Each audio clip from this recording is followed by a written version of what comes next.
Makanya orang-orang zikir itu sering lupa indikatornya. Ini kalau orang pendidikan tuh ada indikator. Misalnya kalau di pendidikan bab ilmu kalam,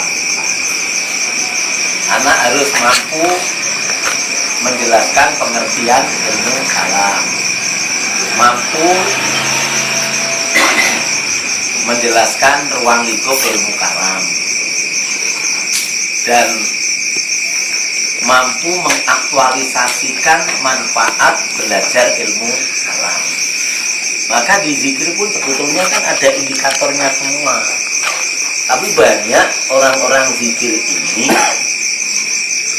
tidak ngerti indikatornya, padahal dia sudah merasakan.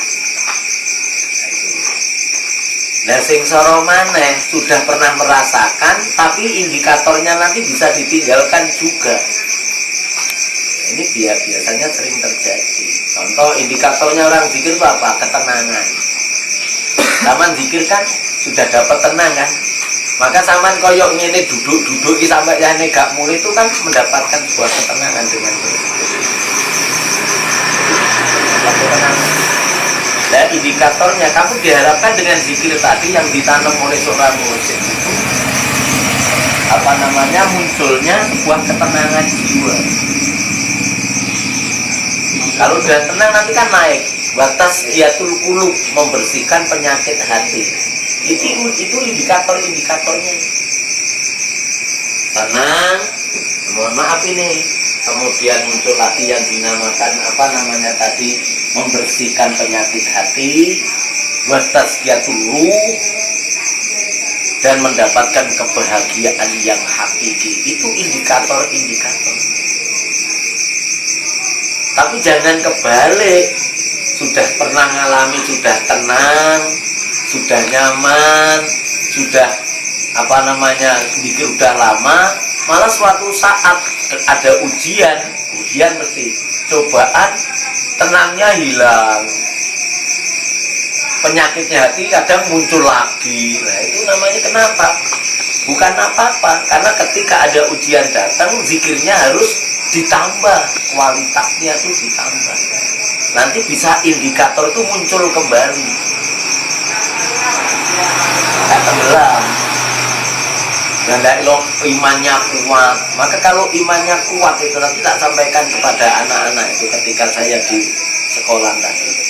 Kalau kamu belajar ilmu kalam, ya mengerti, tapi tidak bisa mengkokohkan tauhidmu, tidak bisa mengkokohkan keinginanmu, sebab masih taraf belajar, belum mengaktualisasikan. Nah, untuk mengaktualisasikan kalam keesaan Tuhan itu lewatnya zikir.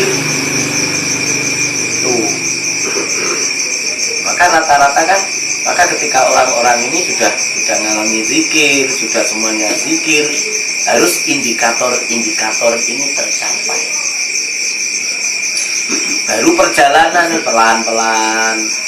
Nah, kalau ada seperti dawuh abai, jangan kamu berzikir kalau belum merasakan nikmat. Maka itu kan perjalanan. Maka kadangkala kita nih sering ping telu tok lho, ya sering ping telu, akeh ping telu nih, pomone nek wayah kerja ya. Ya kaya wayah ning Kuli Batu dhuwur wis ping telu dimpung lho ya. Kok dhuwur ping telu, asar ping telu, maghrib ping telu, akhirnya kakean ping telu ya. Nah, begitu kakean ping telu, indikatornya nggak tercapai. Maka dikatakan zikir kalau pelajaran itu tuntas apabila indikator itu tercapai. Kalau kita zikir ini juga gitu, indikator yang sudah ada, yang diberikan oleh seorang wali mursyid lewat bukunya Miftahus Sudur, gelar itu semuanya itu nanti bisa tercapai. Ya lewatnya apa?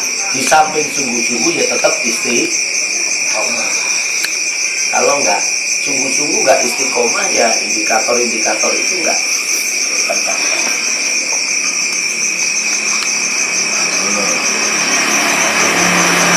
apalagi yang masih baru-baru itu ya baru ya baru lagi orang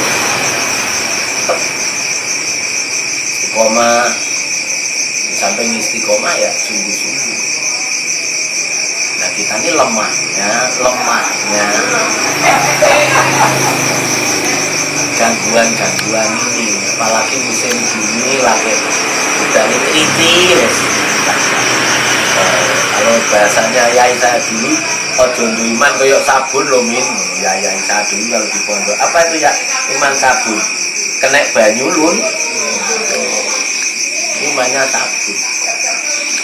Maka dengan zikir ini harapannya nanti apa yang diberikan seorang wali musyrik akan tercapai dalam kehidupan, kenyamanan, ketenangan, kemudian apa yang disebut adalah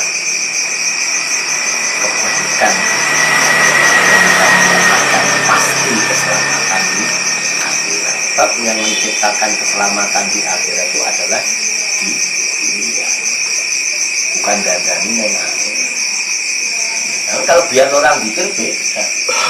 Biar orang zikir itu diantaranya kalau kamu belum makrifat kan dimakrifatkan. Seperti Musa alaihissalam itu ketika Rasulullah Muhammad SAW itu pada waktu apa berhenti di Masjidil Aqsa, aku melihat Musa masih sholat ibadah dia di dalam kuburnya. Itu Rasulullah melihatnya pada waktu perjalanan dari Masjidil Haram ila Masjidil Aqsa itu. Saya melihat Musa masih sholat itu di dalam kuburnya. Berarti dalil itu kan benar. Al-anbiya wal auliya fi kuburihim kama yusalluna fi kuburihim. Enggak salah itu. Para nabi, para wali di kubur mereka seperti ibadah di rumah mereka. Apa hanya itu? Kalau kita teruskan itu, dan pengikut setia para nabi dan para wali. Jadi sampai kalau pengikut setianya tadi, karena guru kita wali, ya nanti kita bisa seperti itu. Di kuburihim kama yusalluna fi buyutihim. Itu naik ke atas, terbukti ketika Rasulullah Isra belum Mi'raj, Isra itu mau sholat di Masjidil Aqsa, melihat Musa masih sholat di dalam kuburnya. Nah yang sholat itu berapa? Lu banyak, seluruh nabi sholat kabeh, nabi yang tertulis maupun tidak tertulis, sampai sih. Apa sedeng? Nah yang jasad itu hanya Muhammad ketika sholat itu, yang lainnya bukan jasad lagi, ruh. Maka ya sedeng ae wong ruh. Ya toh? Nek sing jasad kalau gak sedeng ya kok ya ngono. Tapi nek ruh kan sedeng ae. Maka ketika sholat itu yang jasad Muhammad, yang lainnya semuanya sudah pakai. Maka enak orang zikir itu kalau sungguh-sungguh mengikut wali, pengikut nabi, pengikut wali yang sungguh-sungguh tadi, kita bisa nanti di kubur mereka seperti ibadah di rumah. Nah, di surga kubur kita seperti ibadah di rumah. Maka jangan pikirkan terus zikir itu sampai kapan sih? Nah, nek mati yo tenan ngono. Ora kena dioyok, yo ora kena nyantai. Yes, terus. Woyo sampai mati.